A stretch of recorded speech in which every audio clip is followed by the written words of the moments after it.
And I think that's the same thing with the hardware as well. It's like we use them because they're there. And the Gear VR is not the greatest VR headset, but people have smartphones, so we use it and because it's there. So what we're looking for probably as content creators is software that actually helps us more than traditional game engines to do VR. Maybe having proper 3D spatial audio, which is no game engine really has that unless you buy middleware and you augment your range. So most developers do their own branches of game software and tend to plug in hardware and middleware so they can make it more usable. So hopefully in the future we'll have more of VR ready or VR specialized content creation kits and not something that has been forced into VR. Short answer is yes, and it's based on industries. Whatever industry gets into it, let's say education, they're going to be revolutionizing VR apps for their education pieces. Let's say architecture, engineering. I think each industry will revolutionize what VR is for. I think we're just waiting around for everyone getting into VR for more of application systems, not just for entertainment. I think for me, it's the interconnectivity between all these apps. So, when I use my computer, I've got probably 10 different programs open at any one time. And right now, the way this hardware works, there can only be one owner of the HMD, and that tends to be some Unity app or Unreal app or something. There needs to be a proper virtual reality operating system that is the layer on which all these other apps live, so that they can interconnect and be valuable together.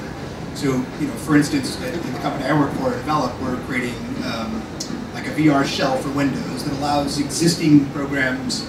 Like one example we're doing is we've got Autodesk Maya running, and you can, it's running in like imagine like an IMAX screen or whatever. But you can pop objects out of the viewport and set them in the room with you.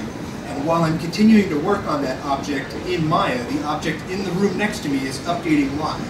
But this has been done before in other apps. But what makes this app different is that I can rotate that screen off to the side and pull up a Photoshop window, paint on that, and the texture on the object is dynamically updated. Because when when we use our computers, we use dozens of different apps. I can take a screenshot, I can attach to an email, put it in an Excel file, send that off onto Google Drive somewhere. We need to get away from, like right now we're like in the DOS days of VR, and I don't mean that in terms of like, what it's capable of. I mean, in the DOS days, you would execute a program and your computer would run that program, and that was all your computer did. And then Windows came along, and it allowed multiple programs to run in different windows. And so the Windows was a shell for DOS. And then it became its own operating system. And we need that VR operating system so that we'll go to work, sit down, and use our computers in VR all day long.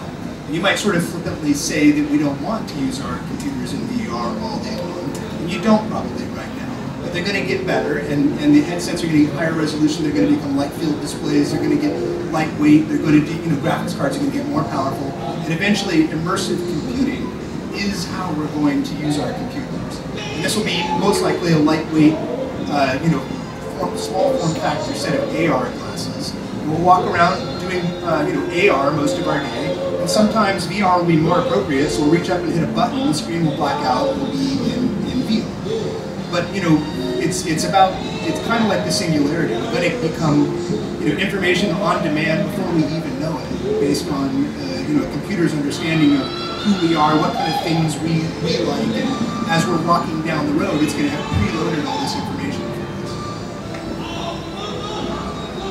us. I think, I'm not quite sure your question. For a lot of production tasks, VR we don't necessarily need to work in VR to create things for VR, right? And I think we're going to use the best tools. Like if I'm painting a texture, and I'm just painting a 2D texture, I think a stylus is almost perfect for that, because it's a fully 2D task. If you look at VR experiences, yeah, the software experiences are not that different. I think they're not that different when you have a keyboard and mouse. If you look at what people are doing with motion controllers, and people are starting to use motion controllers in new ways, you see people are already creating completely new metaphors for VR, completely new kinds of software. That's my best answer to that question.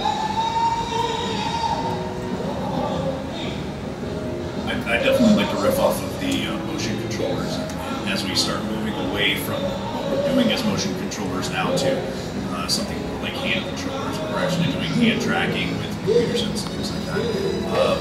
with that, going back to your question, to be able to have somebody immersed into that experience to where they actually are feeling whatever they're sculpting, their gloves that are coming out right now, be able to give tactile feedback.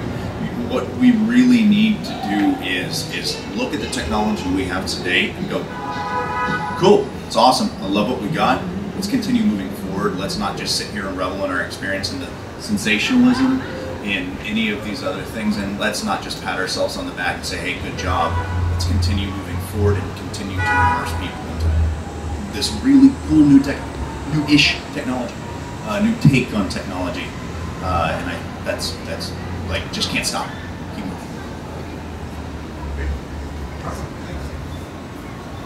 So very good. So that pretty much wraps our kind of panel talk tonight. Right now we're going to open it up. I know there are at least 3 different events happening in virtual reality that we're going to pass the mic around to talk about. But first I want to give it a round of applause for you guys for showing up. Thank you for being here. I really appreciate it. Your work